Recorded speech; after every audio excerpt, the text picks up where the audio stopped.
Kumleinen a Blatt Gemara. We are up to Daf Nun Daled Amid Aleph.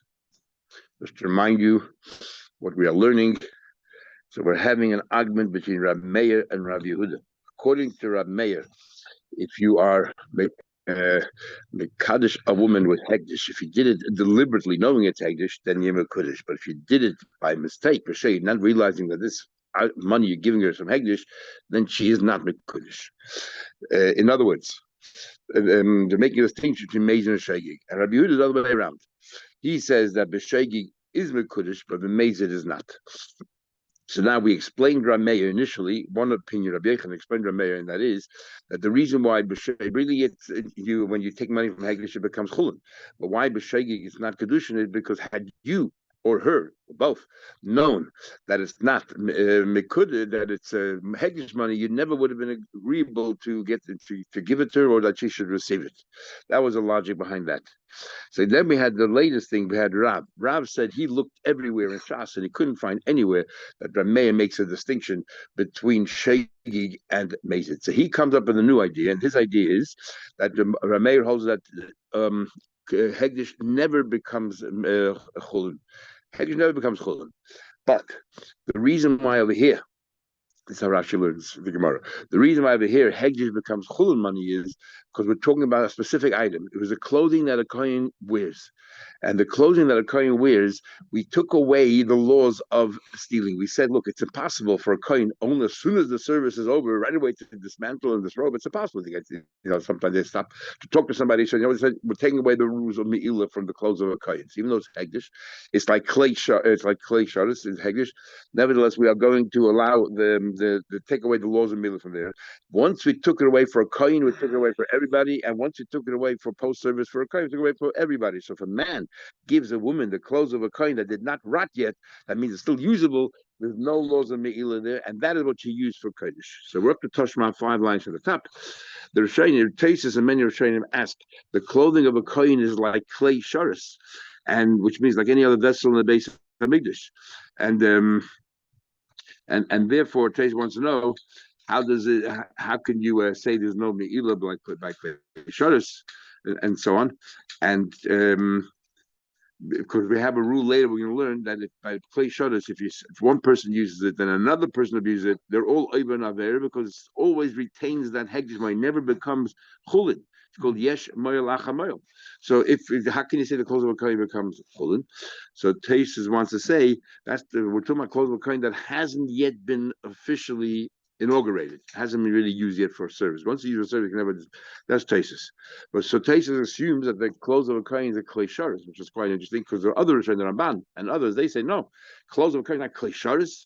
It's only there to help the kohen to serve in the base of English. It's not a direct vessel in contact with Hegdish.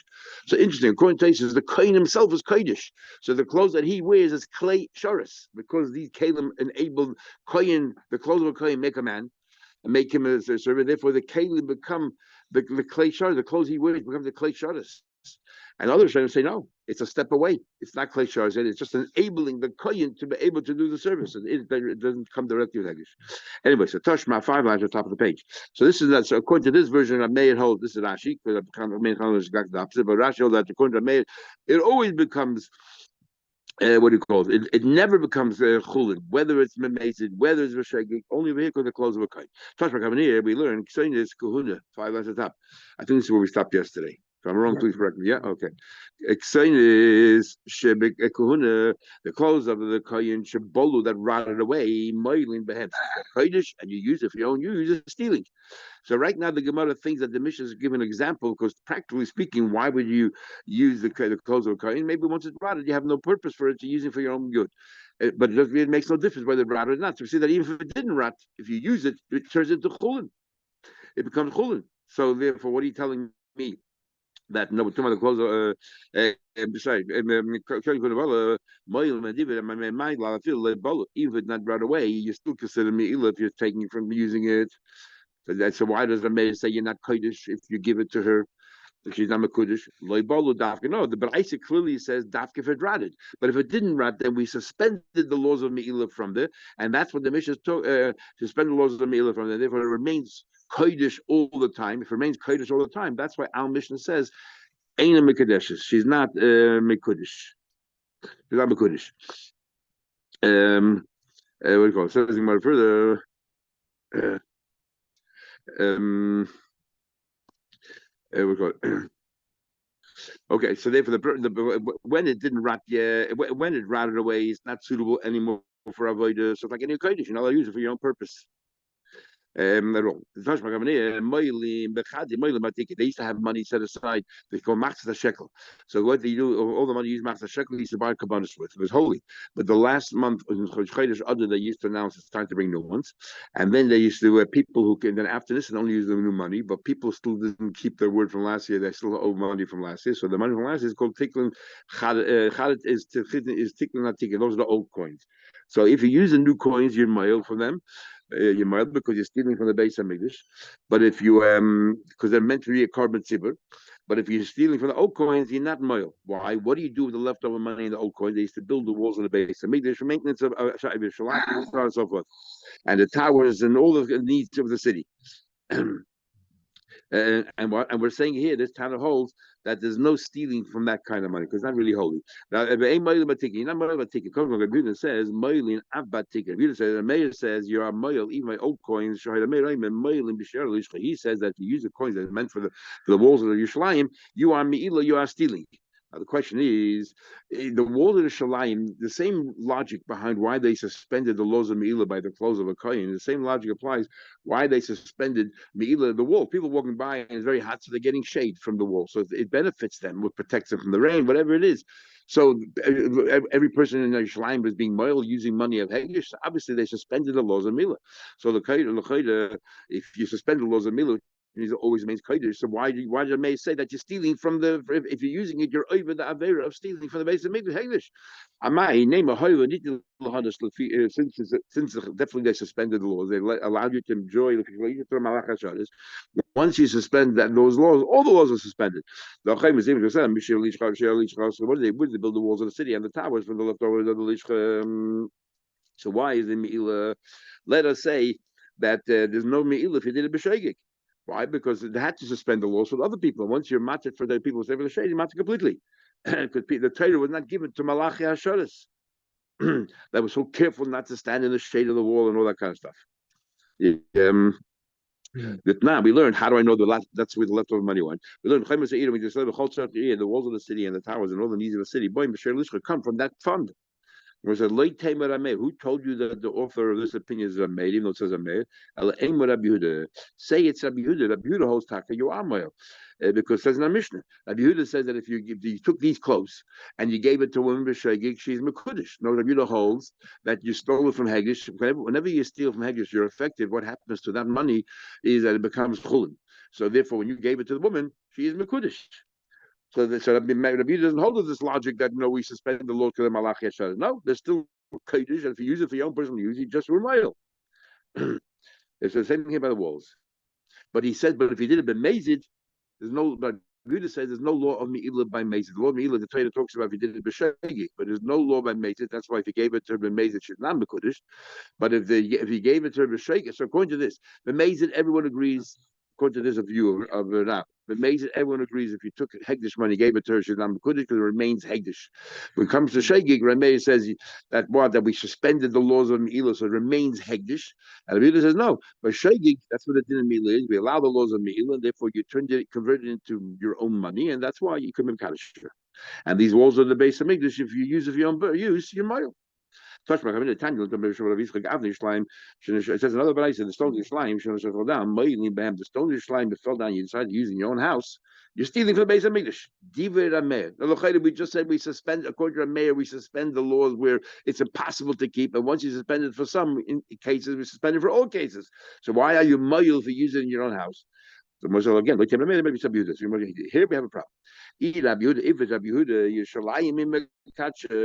according to Rabbi Yehuda, the walls of the stones of Yishlaim are not holy. He says the walls of Yishlaim are not holy. How do we know that? We're looking in the dark. But didn't we learn more in the dark in the beginning? Even if a person, in order to make a neder, you have to compare one thing which was like a carbon. An animal that is muti, you turn into carbon. So you say this bread should be to me like a carbon. So, for example, he said, but if he said this bread should be to me like a piece of chazer, it does not become muscle. Why is it not transferable? You did not create the Isser on the chazer, so how are you going to create the Isser on the bread? Now, very interesting. The way we always learn is that an Isser on chazer is called an Isser chefta. The object itself is forbidden. Let's say fasting on your kippur is on the gabra. You're allowed to eat. The food is all right. Food is kosher. You are not allowed to eat it. Chametz and Pesach is an argument. So many say that the Easter is on you, not the chametz. Others say the Easter is on the chayfetz. The chametz itself becomes aser. So like in Freish of Chaim.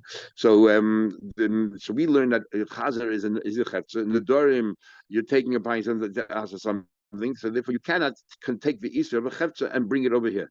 However, the Israel is just the opposite. He says the Dorim is the Easter on the chayfetz, the object becomes aser, and chazer and all these Easter that Hashem created is an Easter on you. Chaz itself is mutter. You're not allowed to eat it. He said gavra. The ritual right here in this Gemara, which is pretty unique. And but the bottom line is that he says keep it like a sheep, him like the pen we keep the sheep, for karbanas, him like the wood for the base hamikdash, or what do you call him like the final beach, kehechel the base hamikdash. Then the Kiddushin. All of these are the bread that you're now comparing it becomes awesome because these are all Easter. Rabbi Yehuda says, "Kol aimer shleim lamaklum." Shleim is nothing. Why?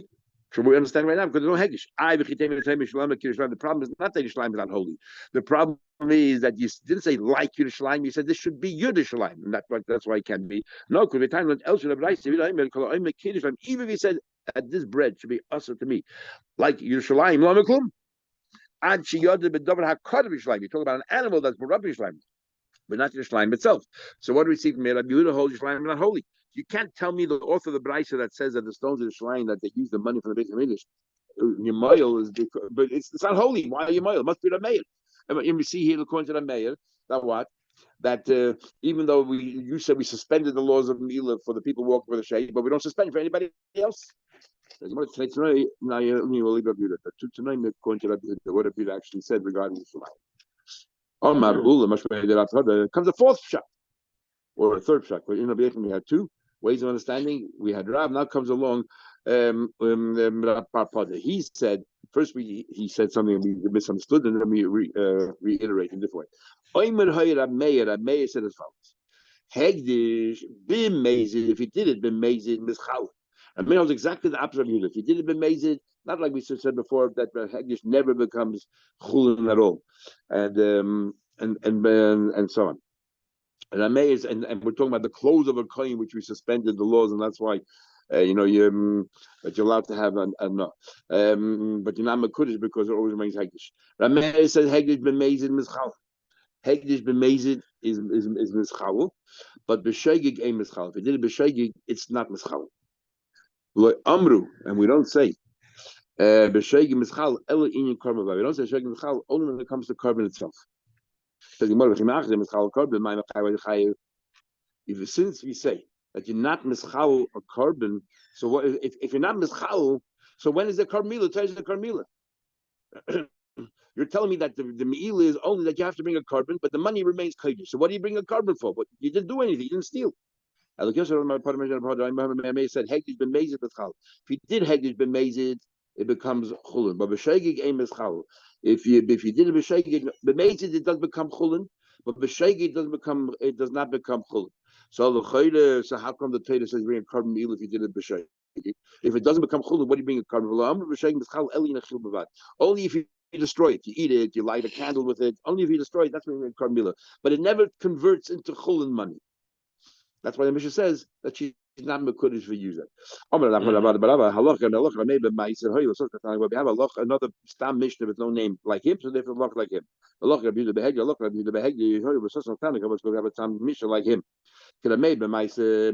story? Which time Mishnah? Not the Mishnah. An Agen Besham Besil, but the only way we can understand Besil is if we align him with Rameh. What's the story? Kerem Levai. The first 3 years when you grow something. When you grow something is called arla. The fourth year by grapes is called kerem levai. You have to bring it with you to Yerushalayim. Beishamai says, what's the status of those grapes? Ein lo chaimish. When you redeem it yourself, normally you redeem yourself. Let's say ma'aser sheni, you have to bring it and pay an extra fifth. Here you don't have to pay. The aim lay beer. Normally the third and sixth year Pesach, you have to destroy all your leftover holy things, not kedem levai. It doesn't have that kind of holiness. We don't learn from Ma'aser Sheni. Basil says yes, like Basil says no. It has the same laws as Ma'aser Sheni. You have to pay the penalty of a fifth if you decide to redeem it, bring this line, and you have to destroy Pesach. I mean, also another argument. Shammai says yes, like Pettit. It's considered yours, and therefore the laws that you have to share with a poor person, like Pettit, the things that fall down, grapes that fall down, of Israel, they have a cluster of grapes that are not ripe that come off. You have to leave it for the poor because it's yours. And Basil says kula legas, it's not yours, and therefore it all goes into this big vat. You don't have to give anything to the poor because it's not really yours. Thinking about my time, what's the logic of Basil? Basil Gambri, he learns Kodesh from Maisa. He compares Keren Divide to Maisa. Maisa, just like by Maisa, it makes it say Shabbat Kodesh, which says right both by Keren Divide and by Maisa. So just like Maisa, there's a chaymer, there's a law of a penalty. You have to pay a fifth if you redeem it yourself. But yes, you have to destroy Pesach. After Keren Divide, yes, the chaymer by it. How's that the same thing? Beishamai, like Gambri Kodesh Maisa. Beishamai does not equate it to Maisa, so there's no law of that fifth. They have to pay the penalty if you redeem it yourself or burn it by Pesach. Well, Basil says, once we learn it from Maisa, there's another additional rule you learn. Now, he said, what? That by Maisa, that's not considered yours. It's considered. It's not considered yours, and if you don't have to give pettit, you don't have to give the tithes that you normally have to give to the poor person because it's not yours. Now, who says that Maisa Shein you don't have to give anything? Who says Maisa Shein doesn't belong to you? Only the mayor. Come on, sweet little. He can be the micro gas. Why you say it doesn't belong to you? Rama, Maisa, Mom and Head, he belongs. Maisa Shein is your money. If you give it to woman, you're a Kuddish. El Lav Tamei, Falls a Mayor. So we see clearly that Basil is like a Stam Mishnah because Allah is always like Basil, and Misham doesn't even count, which is quite extraordinary that it's called a Stam Mishnah on Mehil. And therefore we see Allah like Meir. What's going to be like Hegdish? We look in the Mishnah, Shilat Biatakeh. Let's say the guy by Hegdish gives money in the hand of an intelligent person, but he remembered. If he gave it to the hand of a Cheresh for cotton, then he's liable. But if he gave it in the hand of and they carry out instructions. If he gave it in the hand of an intelligent person, then we learned before the Shlichus by stealing the guy by his fault if he didn't tell him this is Hegdish money. But what happened in Niska? If the Gabbai remembered, the Shliach remembered, both of them remembered his Hegdish money, and then the guy gave it to a chenveni, to a storekeeper, and the chenveni uses. So who's liable in this case? Only the one who does b'shegig. Actually, he as a chenveni became the storekeeper. The chenveni is the one who's stealing English shirts when he spends it. Who could have you? Yeah, he spends it. So we see clearly from here what that it's only that when it comes to that it's only by shegig that you are liable, and not. The people who do mazes, which is the gabbai and the shliach, they're not liable. So what do you see from here? That when it comes, only when he spends it. So we see from there that the only time it becomes me'ilas shegig, and only when and you use the money, which means that the money converts from kodesh to chulin, which is Rabbi Yehuda. Rameir says that money does not. Rameir says that b'shegig does not become chulin. And so on. And that's why you're not mekadosh the woman. Setting Rabbi Yehuda, we also have missions that support Rabbi Yehuda by Ma'aser Sheni that belongs to you. So what are you siding with Rameir? Where do we find it? But now we learn. Somebody redeemed his own Ma'aser Sheni. You have to add a fifth. If you're redeeming yourself, whether the Ma'aser Sheni was your own Ma'aser Sheni, somebody gave you Ma'aser as a gift. Now you want to redeem it to go to Yerushalayim, you have to add a fifth. Even though it didn't grow by you, the other guy gave it to you as a gift, you have to add a fifth. Who's the author of this din? Elaine, but I've made if it's Rameir or what that Ma'aser Sheni belongs to Hashem. How can someone give it to you? How can he give it to you? It's not his to give. Whoever owned that Ma'aser Sheni can't give it to you as a gift. He said belongs to Hashem. According to Rameir, Elolav must be Rabbi Yehuda. About that it belongs to you. The Ma'aser Sheni. So see clear from here. A mission aside is Rabbi Yehuda. That's no proof. I said, how can I give it to you as a gift? What is the status of this crop before you separated the Ma'aser Sheni? Over here, there's an argument whether Matana Shaloi Hurmu, we had it a few times, we'll have it later. Matana Shaloi Hurmu, Kahurmu Damina, we had it in the Durham. If let's say in this pile that you have Ma'aser Sheni and other things that you have to give, but at the moment you haven't given yet, do we say that in this pile there's already Ma'aser Sheni sitting, the existing Ma'aser Sheni, which means according to me, probably belongs to Hashem and there's all kinds of problems? Or do we say no, that's only when you separate it does a Ma'aser Sheni begin? So here we're talking about he gave you a gift of crop that before they separated Ma'aser Sheni, so there's no Ma'aser Sheni at all. And that's why you give a fifth, an extra fifth. Even though you didn't grow it, the guy gave it to the gift. you still have to pay that extra penalty. You have Nella Betivle, the guy gave it to you when it was still Tebel. I mean, Matan, you hadn't separated like it wasn't separate. I paid the net to the Vai Shalai. If somebody redeems his net to the Vai, Moisiv Olav Hamishi, so the plant the crop the fourth year, he has to add a fifth Bain Mishalai, whether it was his own Bain should need to lay Matana. Somebody gave you as a gift, net to the Vai. Now, money. Who is it? Elaine, but how can it be Rameya? I mean, what's the other? Gamdi Koid, you're going to learn from Maisa. And what's it made about Maisa Shani? That's the Abish's money. So through that advice is the Abish's money. How can someone gift it to you? Elolam must be Rabbi Yehuda. And Maisa Shani is your own money. So see another stam like Rabbi Yehuda. Says, you want to know? This is again a man. The Hochamash is talking about a case. He gave it to you before it became ripe, and before it became ripe, this doesn't have the status yet of net to revive. That's why he can give it to you as a gift. It's like Rabbi Yechid Smodar also Bipnei Shupri. Not like Rabbi Yechid that Smodar in the fourth year or whatever is considered already a fruit. Once the leaves fall off, it's considered already a fruit, even those early budding stages. Tashma coming here. What happens if Moshachim Menu Maises?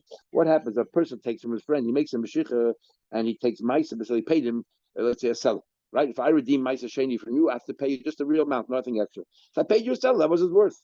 And I didn't, and I did the Mashiach, but I didn't pay the money yet. But his I didn't actually give you the money yet. Suddenly, this same Maisa Sheni that I'm about to buy, that I pulled, is worth $2. So then, since I did a Mashiach, and it's as if it were two people trading with each other, nice and seller, mistake of a seller. All I give is a seller, and I gain that seller. Well, Maisa Sheni is Shalai, and Maisa Sheni is mine. Namani, who holds that? Elaine, but I mistake of a seller. According to Meir, belongs to Hashem. Belongs to Hashem. The way you be kind that's with money. So the chayd it wasn't his yet. The transfer hasn't taken place till he paid the money. He went up a value. Too bad. The seller, but also when it comes to Hagdish, you have to pay money. Must be Rabbi Yehuda. So the chayd we see extamish like Rabbi Yehuda. So why did you decide Rabbi when you have a extamish like Yehuda? So Rabbi Yehuda. There's one stam. Here you have one stam supporting Rabbi Yehuda, but we have two Rameir. That same Mishnah of Rameir we have in two different Masechtas. And one of them is Idias, and therefore we will Rameir. Once we follow anonymous Mishnahs, it matters if it's two anonymous Mishnahs. One anonymous, what's the difference? You know why? In Masechta Idias, which is the main Masechta, we learn like Rameir, and therefore we for the halacha like Rameir when it comes to Ma'aseh Shem. I think we'll stop here. Yep.